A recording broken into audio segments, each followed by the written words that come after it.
ጤና ይስጥልን ክቡራትና ክቡራን እንደምን አላችሁ። ሊቨርፑል ትናንትና በአስቶን ቪላ በጨዋታም በጎልም ተበልጦ ተሸንፏል። በአስገራሚ ሁኔታ የተጠናቀቀ ጨዋታ ነው። ስለዚህ ጨዋታ ጥቂት ነጥቦች እናነሳለን። ዛሬም የሚደረጉ ጨዋታዎች አሉ። በተለይ ቸልሲ ከማንቸስተር ሲቲ በኤፍኤ ካፕ ፍጻሜ 11 ሰዓት ላይ በእንግሊዝ ያለው ብቸኛ ጨዋታ ነው።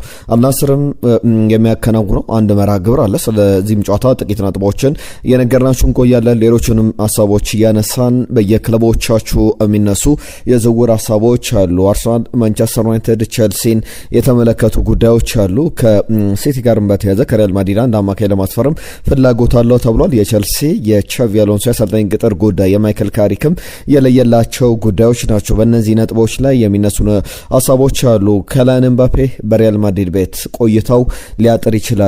ጥያቄዎች ይነሳሉ። ከአርሰናል ጋር ስሙ ሲያያዝ እንደነበረ ይታወቃል። በተለይ ባለፉት ጊዜያት ላይ አንዳንድ የቀድሞ ተጫዋቾች እነ ኤማኑኤል ፔቲ የአርሰናል አዲሱ ፈራሚ ቢሆን በጣም ጥሩ ነው የሚሉ ሀሳቦችን ሲሰነዝሩ ነበር። በእነዚህ ጉዳዮች ላይ ሪያል ማድሪድ ቤትስ ምን ጉዳይ አለ? የአሰልጣኝ ጆዜ ሞሪኒዮ ጉዳይ ከምን ደረሰ የሚለውን እየተመለከትን እንቆያለን። ብሩኖ ፈርናንዴዝ ዳግም አሸናፊ ተብሎ ተመርጧል። የዓመቱ ምርጥ ባለፈው የእግር ኳስ ጻፊዎች ማህበር አሸናፊ ተብሎ የዓመቱ ምርጥ ተብሎ ተመርጦ ነበረ። አሁንም ሌላ ሽልማት አሸንፏል። ስለ ዴክላን ራይስ ስለ ብሩኖ ፈርናንዴዝ በተጨማሪ ደግሞ ሌላኛው ፖርቹጋላዊ ተጫዋች ደግሞ እየተነሱ ያሉ ጉዳዮች አሉ። ከበርናርዶ ሲልቫ ጋር በተያያዘ በነፊካ ጥያቄ አቅርቦለት ነበረ። ለዛ ስለሰጠው ምላሽም በርናርዶ ሲልቫ አንዳንድ ጉዳዮችን አንስቷል። አርሰናልን በተመለከተም በርናርዶ ሲልቫ የሰጠው አስተያየት አለ። ሌሎችንም ጉዳዮች እየነገርናችሁ እንቆያለን። በቻላችሁት በያላችሁበት አብራችሁን ቆዩ። መልእክቶቻችሁን ላኩልን። ሀሳብ አስተያየቶቻችሁን እንቀበላለን። ትናንትና በርከት ያሉ ሀሳቦቻችሁ መጥተውልናል። ዛሬ ማንቸስተር ሲቲ ከቸልሲ ስለ ስንት ይጠናቀቃል? የእናንተን ሀሳቦች የላካችሁልን አብራችሁን ቆዩ። በርከት ያሉ ሀሳቦችን እንነግራችኋለን። ይህን ቪዲዮ ላይክ አድርጋችሁ ጀምሩ። እንደተለመደው በቀጥታ ከጨዋታዎች እንጀምራለን። ትናንትና አስቶን ቪላ ከሊቨርፑል ያደረጉት ጨዋታ ነበረ። ሞርጋን ሮጀርስ ያስቆጠራት ግብ ነበረች 42ኛው ደቂቃ ላይ። ከዛ በኋላ ሰከንድ ሃፍ ላይ ቨርጂል ቫን ዳይክ አቻ ያደረጋቸው። ኦሊ ዋትኪንስ 57ና 73ኛው ደቂቃ ላይ እንዲሁም ደግሞ ማጌን ሌላኛውን ግብ 89ኛው ደቂቃ ላይ አስቆጠረ። 92ኛው ደቂቃ ላይ ቨርጂል ቫን ዳይክ ሌላ ግብ ለሊቨርፑል አስቆጥሮ 4-2 የተጠናቀቀ ጨዋታ ነው። ከዚህ በፊት ቸልሲ ከሊቨርፑል ባደረጉት ጨዋታ ከዓመታት በፊት 2013-14 ላይ የሊቨርፑልን አማካኝ 8 ቁጥር ለባሽ ስቲቨን ጄራርድ ተንሸራቶ ወድቆ በዴምባባ ያስቆጠራት ግብን ታስታውሱታላችሁ። ትናንትናም ተንሸራቶ ወድቋል 8 ቁጥር ለባሻቸው ዶሚኒክ ሶቦዝ ላይ። የዓመቱ ምርጥ መባል ከነበረባቸው ተጫዋቾች መካከል የሚገርም ሲዝን ያሳለፈ ተጫዋች ነው። ነገር ግን ትናንትና ለሊቨርፑል በጣም መጥፎ ውጤት የሚባል ነው። አስቶን ቪላ በአውሮፓ ቻምፒየንስ ሊግ ላይ በሚቀጥለው የውድድር ዘመን ስለመሳተፉ እርግጠኛ ሆኗል። የዩሮፓ ሊግን ባያሸንፍ እንኳን አሁን ከሊቨርፑል ጋር ያለው የነጥብ ልዩነት የ3 ነው። ቦርመዝ በጣም በርቀት ተቀምጧል። ቦርመዝ ከሊቨርፑል ጋር እንኳን የ4 ነጥብ ልዩነት አለ። ስለዚህ ቦርመዝና አስቶን ቪላ በነጥብ አይደራረሱ ማለት ነው። የ7 ነጥብ ልዩነት አላቸው በማከላቸው 55ና 62። ስለዚህ ቦርመዝ ቢያንስ አስቶን ቪላ ላይ አይደርስም። 6ኛ ደረጃ ላይ የተቀመጠው ሊቨርፑል ግን አሁንም ነገሮች ሊያሰጉት ይችላሉ። በእርግጥ ለሊቨርፑልም ነገሮች ጠባብ ናቸው እንደዚህ አይነት እድሎችን የሚፈጠሩበት። በመጨረሻው ጨዋታ ላይ ግን ሊቨርፑል በአስቶን ቪላ በሲቲ ቢሸነፍ ሊቨርፑል ደግሞ ቢያሸንፍ የደረጃ ለውጡ ይመጣል። ያ የእንግሊዝ ክለቦች እነ ቦርመዝም እነ ብራይተንም ሲያልሙት የነበረው የ6 ክለቦች የእንግሊዝ ፕሪሚየር ሊግ ተሳትፎን አስቶን ቪላ በተለይ ዩሮፓ ሊጉን የሚያሸንፍ ከሆነ ያንን ማረጋገጥ የሚቻልበት እድል አለ። ለሁሉም የእንግሊዝ ፕሪሚየር ሊግ ትናንትና በዚህ መንገድ የተደረገ ጨዋታ ነበረ። ዛሬ የእንግሊዝ ፕሪሚየር ሊግ የለም። የኤፍኤ ካፕ ፋይናል የሚደረገው በቸልሲና በማንቸስተር ሲቲ በኩል። ግምቶቻችሁን ላኩልን። ስለ ጨዋታው ጥቂት ነጥቦች እናንሳ። ቸልሲ 20% ጨዋታውን የማሸነፍ ቅድሚያ ግምት አግኝቷል። ማንቸስተር ሲቲ ደግሞ 57.6% በ90 ደቂቃ ያለ ግምት ነው። ጭማሪ ደቂቃዎችን እያካተተ አይደለም። በኦፕታ ሱፐር ኮምፒውተሮች ግምት መሰረት ቸልሲ 13 ጨዋታዎችን ከማንቸስተር ሲቲ ጋር አላሸነፈምና ሎንገስት የሚባለው ረጅም ጨዋታዎችን ከአንድ ተቃራኒ ቡድን ጋር ሳያሸንፍ የተጓዘው ከ1999 ከጎርጎሮሳውያኑ 1999 እስከ 2004 ከአርሰናል ጋር ነበረ። 17 ጨዋታዎችን አንድም ጨዋታ ሳያሸንፍ ተጉዞ ነበረ። ቸልሲ ለመጨረሻ ጊዜ ሲቲን ያሸነፈው በአውሮፓ ቻምፒየንስ ሊግ ፍጻሜ የቶማስ ቱዌሉ ቡድን በካቨርትስ ብቸኛ ግብ ማንቸስተር ሲቲን የፔፕን ቡድን 1-0 ያሸነፈበት ጨዋታ ነው። ከዛ በኋላ ነገር አለሙ በሙሉ የቸልሲ የበታችነት ይመስላልና ዛሬ ያ ታሪክ ይቀየራል ወይ እንመለከተዋለን። ማንቸስተር ሲቲ የመጀመሪያው ክለብ ሆኗል 4 ተከታታይ አመታትን በኤፍኤ ካፕ ፋይናል ላይ በመድረስ ነገር ግን የባለፉትን 2 አመታት ተሸንፏል። ከአምና በክሪስታል ፓላስ ከዛ በፊት ደግሞ በማንቸስተር ዩናይትድ ተከታታይ አመታት የተሸነፈባቸው ጨዋታዎች ይጠቀሳሉ። ለሁሉም ይህ ጨዋታ በጣም አጓጊ ነው። ስለ ጨዋታው እነዚህን ጥቂት ነጥቦች አነሳን። ግምቶቻቸውን ላኩልን። ቸልሲ ከማንቸስተር ሲቲ የሚያደርጉት ጨዋታ ምን ያክል አስፈላጊ ጨዋታ ነው የሚለውን እናነሳለን። ከአልናስር ጋር በተያዘ ለዋንጫ ዛሬ አልናስር የሚያደርገው መርሃ ግብር ይጠበቃል። የሳውዲ ፕሮ ሊግ ላይ አይደለም፣ በኤዥያ ቻምፒየንስ ሊግ 2 ላይ ከጋምባ ኦሳካ ጋር የሚያደርገው ጨዋታ አለ። በተለይ ጥሩ ፉክክር ይደረግበታል ተብሎ ይጠበቃል። ከዛ በኋላ ደግሞ የሳውዲ ፕሮ ሊግ ላይ አንድ ጨዋታ ባቻ ውጤት የሚያጠናቅቅ ከሆነ በጥሩ መንገድ አመቱ ይጠናቀቃል። ሌሎች ሊጎች ላይ የሚደረጉ ጨዋታዎች አሉ። አብዛኞቹ የተጠናቀቁ ናቸው። ባየር ከኮሎኝ ጋር የሚያደርገው ጨዋታ ይጠበቃል። የጀርመን ቡንደስሊጋ የመጨረሻ ሳምንት ሁሉም 10:30 ሲል በኩል ሰዓት የሚደረጉ መርሃ ግብሮች ናቸው። በጣም አስፈላጊ የሚባሉት መርሃ ግብሮች በጣም ያን ያክል በውድድር አመቱ ላይ ትልቅ ሴ ያላቸው ጨዋታዎች አይደረጉም። ነገር ግን በሌሎች ሊጎች ላይ በኩል ሰዓት አብዛኞቹ ጨዋታዎች የተደረጉ ይቀጥላሉ። የስፔን ላሊጋ እሁድ ዕለት ይደረጋል። ሁሉም ጨዋታዎች በተመሳሳይ ሰዓት። ለምሳሌ ሪያል ማድሪድ ከሴቪያ፣ ባርሰሎና ከሪያል ቤቲስ የሚያደርጉት ጨዋታ የባርሰሎና ብቻ አስቀድሞ ሻምፒዮን መሆኑን ማረጋገጡን ተከትሎ ቤቲስም ከአንድ ዓመታት በኋላ ወደ ቻምፒየንስ ሊግ መመለሱ ይታወቃል። ከዛ ውጭ ግን ሌሎቹ ጨዋታዎች ምሽት 2 ሰዓት ላይ የሚደረጉ ናቸው። በስፔን ላሊጋ የእንግሊዝ ፕሪሚየር ሊግ እሁድ ዕለት ማንቸስተር ዩናይትድ ከኖቲንጋም ፎረስት የሚያደርጉ ጨዋታ፣ ኒውካስል ዩናይትድም ከዌስትሃም ጋር ላለመውረድ በሚደረገው ትንቅንቅ ላይ ትልቅ ሚኒንግ ያላቸው ጨዋታዎች ናቸው። የማንቸስተር ዩናይትድ ከመርሃ ግብር ማሟያ የዘለለ ጨዋታ እንዳልሆነ ይታወቃል። እነዚህ መርሃ ግብሮች በስፋት የሚጠቀሱ ጨዋታዎች ናቸው። ግምቶቻችሁን፣ ሀሳብ አስተያየቶቻችሁን አሁንም እንቀበላለን። አጫጭር ጉዳዮችን እየተመለከትን እንቆያለን። ትናንትና ከነበረው ጉዳዮች ወጣ ብለን የአሰልጣኞችን ቅጥር በጥቂቱ እናንሳ። ማንቸስተር ዩናይትድ፣ ኖቲንጋም ፎረስት፣ ሪያል ማድሪድ፣ ቸልሲ ቤት የሚነሱ ጉዳዮች አሉ። በተከታታይ እናነሳቸዋለን። ከአሰልጣኝ ማይክል ካሪክ ጋር በተያያዘ ትናንትናም ሳነሳላችሁ ነበር። አሁን ሁለቱ ክለቡና ማንቸስተር ዩናይትድ እና ማይክል ካሪክ አሰልጣኝ ማይክል ካሪክ ስምነት ላይ ደርሷል። የእንግሊዛዊ አሰልጣኝ የቀድሞ የማንቸስተር ዩናይትድ አማካኝ በቶትናም እግር ኳሱን በደንብ ሲያቀጣጥል የነበረ ተጫዋች አሁን በትልቅ ደረጃ ማንቸስተር ዩናይትድ ለሚቀጥሉት 2 ዓመታት በቋሚ አሰልጣኝነት ፈርዘር ደግሞ 12 ወራትን ማንቸስተር ዩናይትድ ተጫዋች የዚህ የቀድሞ ተጫዋቹን በአሰልጣኝነት የማቆየት መብት አለውና ማይክል ካሪክ ምን አይነት አሰልጣኝ የሚሆን ይመስላችኋል? በማንቸስተር ዩናይትድ ስምነት ላይ ደርሷል። የፊርማ ሂደት ብቻ የሚቀረው ያለቀ የተጠናቀቀ የተገባደደ ጉዳይ ነው። ከማንቸስተር ዩናይትድ ጋር በተያዘ 2 ዓመታትን ቢያንስ እንመለከተዋለን።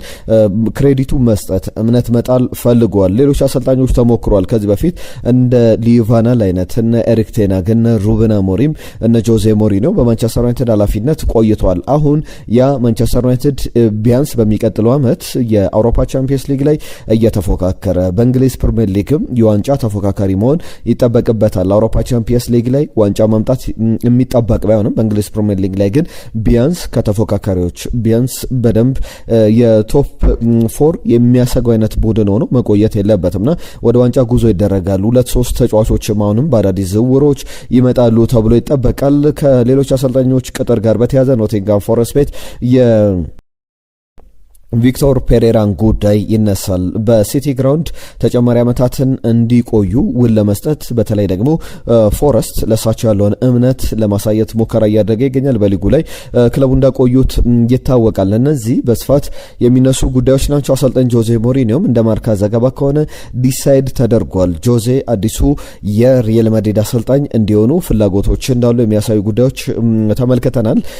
ወደ በኋላ ላይ ሪያል ማድሪድን የኬሊያን ኤምባፔን የፍሎሬንቲኖ ፍሎሬንቲኖ ፔሬዝን ጉዳይም መለስ ብለን እናነሳለን። ከዛ ውጪ ግን የቸልሲ ጉዳዮች እናንሳ። እዚሁ አሰልጣኞችን ካነሳነ ይቀር በቸልሲ በኩል የቻቪ አሎንሶ ቅጥር ጉዳይ መቼ ይጠናቀቃል? ከኤፍኤ ካፕ ፋይናል በኋላ አዲሱ አሰልጣኝ ተብሎ እንደሚሾም ብዙ እድሎቻቸውን ሞክሯል። ለምሳሌ ማንቸስተር ዩናይትድ ቤት አንዶኒ ኢራዮላን እንዲሁም ደግሞ ኡናይ ኤምሪን በአማራጭነት ሲመለከቱ ነበር። አሁን በቸልሲ ቤትም እነዚህ አሰልጣኞች አማራጭ ነበሩ። በተለይ ደግሞ ኢራዮላና ቻቪ አሎንሶ የበለጠ እድሎች ነበሯቸው። አሁን የቻቪ አሎንሶ አሰልጣኝነት ቅጥር ጉዳይ እየተረጋገጠ ይመስላል። ሬዲሜድ ዝግጁ የሆኑ በትልቅ ደረጃ መፎካከር የሚችሉ ታዳጊ ተጫዋቾች ሳይሆኑ ቸልሲን በደንብ ሊያፎካክሩ የሚችሉ ተጫዋቾች 2 አሊያም 3 ተጫዋቾች አሰልጣኝ ቻቪ አሎንሶ በራሱ ምርጫ ያስፈርማል።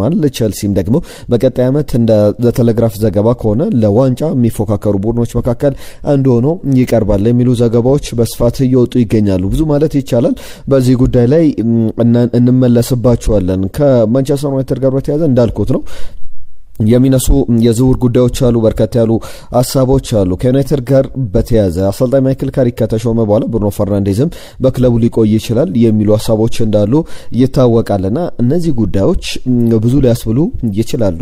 ከዩናይትድ ጋር በተያያዘ ግን አሁን አንደኛው ጉዳይ የኦሬሊዮ ቹዋሜኒ ጉዳይ ነው። ቹዋሜኒን በተመለከተ አንዳንድ ዘገባዎችን እየተመለከትኩ እገኛለሁ።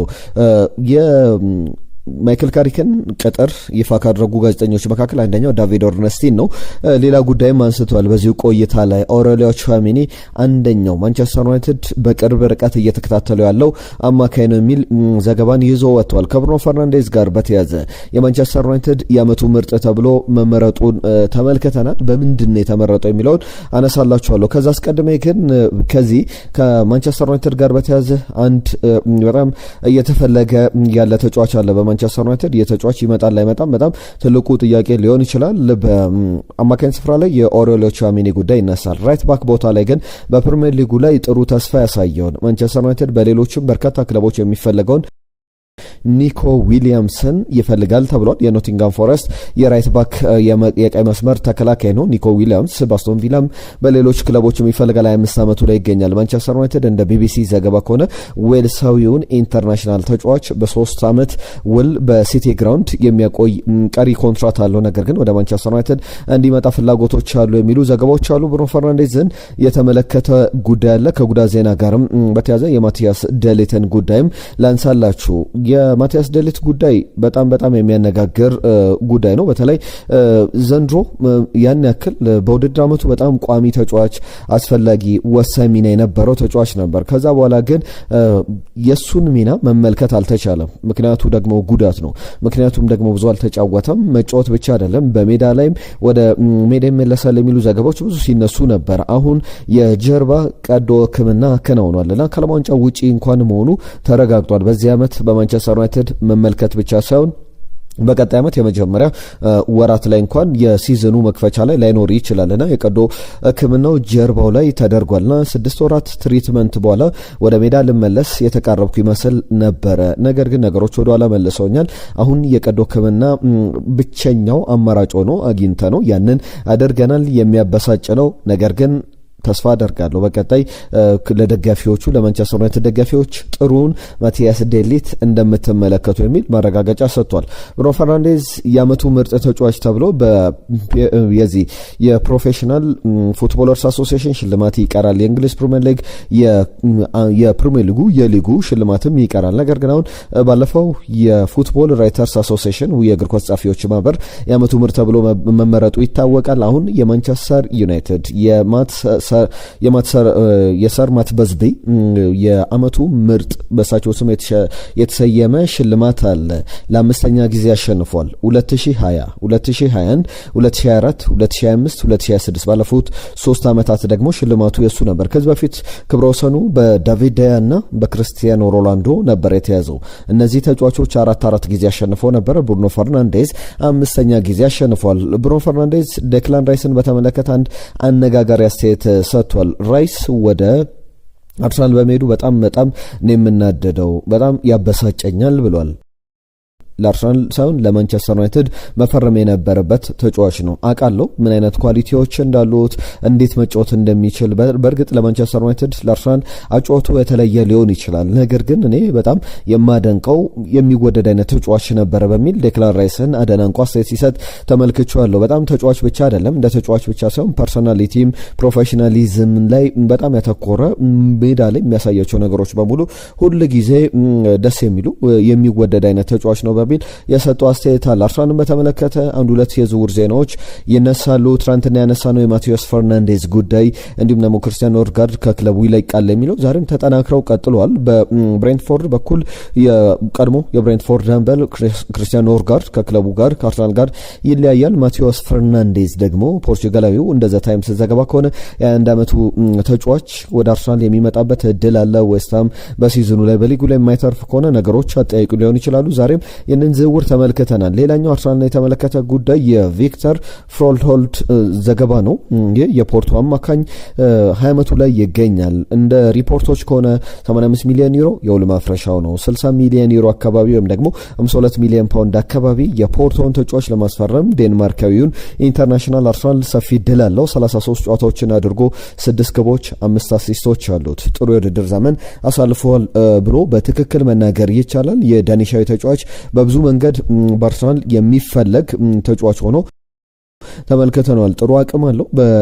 በአርሰናል ብቻ አይደለም በሌሎችም ክለቦች እይታ ውስጥ የገባ በቀጣይ ጊዜያት ላይ በደንብ መጫወት የሚችል አቋም ማሳየት የሚችል አይነት ተጫዋች እንደሆነ የሚያሳዩ ዘገባዎች አሉ። ከትናንትና መልእክቶች ጋር በተያዘ እናንተን ሀሳቦች አነሳለሁ። የበርናንዶ ሲልቫ ጉዳይም ይነሳል። ከአርሰናል ጋር በተያዘ ናቹራሊ ነው፣ በተፈጥሮ ነው ወደ ተፎካካሪነት የመጣው። በእርግጥ ማልዋሻው ነገር ይላል የኛ የቅርብ ጊዜ ተፎካካሪ ሊቨርፑል ነበር። አሁን ግን አርሰናል በእውነተኛ መንገድ መጥቶ ወይም ደግሞ በአመታት ግንባታ ናቹራል በሆነ መንገድ ተፈጥሯዊ በሆነ መንገድ ተፎካካሪ ሆኖ ብቅ ብሏል የሚል አስተያየቱን ሰጥቷል። ይሄ ናቹራል ሲባል በእግር ኳስ ፋይናንሻል ነገሮች ነው የሚነሱት። ምክንያቱም አርሰን ቬንገር አንድ ተርም አላቸው፣ ፋይናንሻል ዶፒንግ የሚሉት ወይም ደግሞ አገራት እግር ኳስ ክለቦች ላይ ኢንቨስት ሲያደርጉ እንደዛ እንደ አበረታች ቅመም እንደሚባለው ለተጫዋቾች መድኃኒት ሲጠቀሙ ይህም ፋይናንሻል ዶፒንግ ተብሎ በስፋት ይጠቀሳል።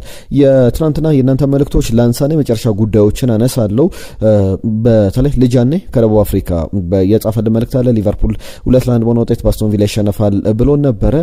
ያልፋል ታምሩ የጻፈልን መልእክት አለ። ቤስት ስፖርቶች ባክግራውንድ ሙዚቃ ለምን አጠፋችሁት ብሎናል። ለመመለስ እንሞክራለን። እናመሰግናለን ስለ አስተያየት። ነጅብ ሰንገሩ አሁንም ቢሆን ድል ለቼልሲ ተጠባቂ ጨዋታ ነው ብሎናል። ከዛ በተጨማሪ ሪያን ሸርኪ የዓመቱ ምርጥ ወጣት ደግሞ ኒኮ ራሌ ይገባቸዋል የሚል መልእክቱ ልኮልናል። አሸናፊ ከደቡብ አፍሪካ ብሩኖ ፈርናንዴዝ የእንግሊዝ ፕሪሚየር ሊግ የዓመቱ ምርጥ ተጫዋች ሆኖ መመረጡ አይቀርም። አርቴታ ደግሞ ምርጥ አሰልጣኝ ይሆናል። መልካም ቀን ብሎናል። ከልብ እናመሰግናለን አሉ ከደቡብ አፍሪካ። የኔ ሊቨርፑል ቪላን 2-1 ያሸንፋል። ሲቲ ደግሞ ቸልሲን በሚገጥምበት ጨዋታ 3-0 ይጠናቀቃል። ቤስት ያንገር የሚባሉ ተጫዋቾችን በተመለከተ ቤስት ኮቾችንም በተመለከተ ያነሳቸው ጉዳዮች አሉ። ነገር ግን ዴክላን ራይስ ምንም ይህንን ለማሸነፍ ተገቢ አይደለም የሚል ሀሳቡን አንስቶልናል። ታሪኩ ራይስ የዓመቱ ምርጥ መባል ይገባዋል የሚል መልእክቱ ልኮልናል። ሊቨርፑል 2-1 ያሸንፋል። ማንቸስተር ሲቲን በቸልሲ 2-1 ይሸነፋል ብሎናል። ከዛ ውጪ ሌላኛው የመጣልን መልእክት አየነው ሙሉዓለም ነው። ከክሩፒን በአጥቂ ስፍራ ላይ ካማራን ደግሞ ፈርናንዴዝም በአማካይ ላይ አርሰናል ማስፈረም አለበት የሚል መልእክቱ ልኮልናል። ዳቪድ ራያ ዘንድሮ ማሸነፍ አለበት የዓመቱ ምርጥ ይገባዋል የሚል ደግነት ምትኩ ከደባርቅ የጻፈልን መልእክት ነው። ሁላችሁንም ከልብ እናመሰግናለን። በርከት ያሉ መልእክቶችን የላካችሁልን የመጨረሻ ጉዳዮችን እያነሳን እንቆይ። ከበርናንዶ ሲልቫ ጋር በተያዘ ያነሳቸው ጉዳዮች አሉ። ወደ ቤኔፊካ ጥያቄ ቀርቦለት ነበር። ነገር ግን በዚህ ወቅት ላይ ወደ ቤኔፊካ መመለስ አልፈልግም ኖ ብዬ መልሼላችኋለሁ የሚል ሀሳቡን አንስቷል። አሰልጣኝ ጋርዲዮላ ጋር በተያዘ በአመቱ መጨረሻ ላይ በሲቲ እንግዲህ የሱ ቆይታም የዋንጫ ፉክክሩም ዛሬ የሚደረገው የኤፍኤ ካፕ ዋንጫም የእንግሊዝ ፕሪሚየር ሊግ የመጨረሻ ውሳኔዎችም በቀጣይ ብዙ ለውጦች ሊያመጡ ይችላሉ የሚሉ ሀሳቦች አሉ። ሪያል ማድሪድ ቤት የሚነሱ ጉዳዮች አሉ። ጆዜ በአሰልጣኝነት እንደሚመጡ ቅድም ሳነሳ ነበረ። ከኪሊያን ኤምባፔ ጋር በተያዘ ከዋናው ቡድን ስብስብ በተቻሉ አቅም ከተጫዋቾችም ራሱን እያራቀ ይገኛልና ተጫዋቾቹም ጭምር ያልገባቸው ነገር ሆኗል የሚል የአስ ዘገባን ተመልክቻለሁ። እንዲሁም ክለቡም በጣም ስጋት ገብቶታል በኬሊያን ኤምባፔ እያንዳንዱ እርምጃዎች፣ ውሳኔዎችና በተለይ ደግሞ በቀጣይ ቀናት ላይ ከፍሎሬንቲኖ ፔሬዝ ከክለቡ ፕሬዝዳንት ጋር ንግግር ያደርጋሉ። የንግግር ፊት ለፊት ቁጭ ብለው የሚነጋገሩበት ቅሬታው ምንድነው? አነሳሳሪ የሆነ ባህሪዎችን እያሳየ ይገኛልና መልበሻ ቤት ውስጥ ከተጫዋቾች ጋር ጥሩ ግንኙነት የለውም፣ ላለመገናኘትም ይሞክራል የሚሉ ዘገባዎች በስፋት እየወጡ ይገኛሉና በሪያል ማድሪድ ደግሞ ማንም ከክለቡ በላይ አይደለም የሚል እምነቶች እንዳሉ ይታወቃል። ያንን በተመለከተ የሚነሱ ጉዳዮች አሉ። ሪያል ማድሪድ ቤት አንድ ጉዳይ ላንሳ። አልቫሮ አርቤሎዋን በተመለከተ ነው። ምንም በቀጣይ እንግዲህ የአሰልጣኝነት ኬሪየሩን እየገደለ ያለ ይመስላል። እዚህ ጋር ብዙ አነጋጋሪ ነገሮችን ሲያደርግ ነበረ። ከትናንትናም በስፋት አንስተነዋል። ከኬሊያን ኤምባፔ ጋር በጋዜጣዊ መግለጫዎች አንድ ሁለት ሲባባሉ ነበረ። ሌላኛው የሚነሳው ጉዳይ ከኔ ጋር በሚል አንድ ጉዳይ ያነሳል። በተለይ ፍራንክ ጋርሻን የ20 ቁጥር ለባሹን የመስመር ተከላካዩን በተመለከተ እኔ በሪያል ማድሪድ እስካለው አንድ ሲንግል ሚኒት አንድ ሽራፊ ደቂቃ እንኳን አትጫወትም የሚል መልእክቱን አስተላልፎለታል የሚሉ ዘገባዎች ሲወጡ ነበረ። ብሔራዊ ቡድኖችን የተመለከተ ጉዳይ ላንሳ። ከኔይማር ጁኒየር ጋር በተያዘ ለብሔራዊ ቡድኑ የሚጠራበት እድል በጣም ሰፍቷልና እሱ ሲጠራ ደግሞ ጃዋ ፔድሮ ከዚሁ ከክለቡ የቼልሲው ምርጥ የውድድር ዘመን እያሳለፈ የሚገኘው ጃዋ ፔድሮ ከብሔራዊ ቡድኑ ውጪ ሊሆን ይችላል የሚሉ ዘገባዎች በጣም አነጋጋሪ ሆኖ ተመልክቻለሁ። የተለያዩ ብሔራዊ ቡድኖች ስብስባቸውን እያሳወቁ ይገኛሉ። ከቼልሲ ጋር በተያዘ ግን ትልቁ ዝውውር የአሌክሲስ ስኮት ነው። ከቦርመዝ አሌክሲስ ስኮትን የ2 ዓመቱን ተጫዋች ለማስፈረም ፍላጎት አለው የሚሉ ዘገባዎች ወጥተዋል። ማንቸስተር ዩናይትድም በእርግጥ የተጫዋቹ ፈላጊ ነው። ቼልሲ ቤት ሌላኛው የማርክ ጉይ ጉዳይ ነው። ማርክ ጉይን ታስታውሱታላችሁ። ከባርሰሎና ሲመጣ አነጋጋሪ ነበረ።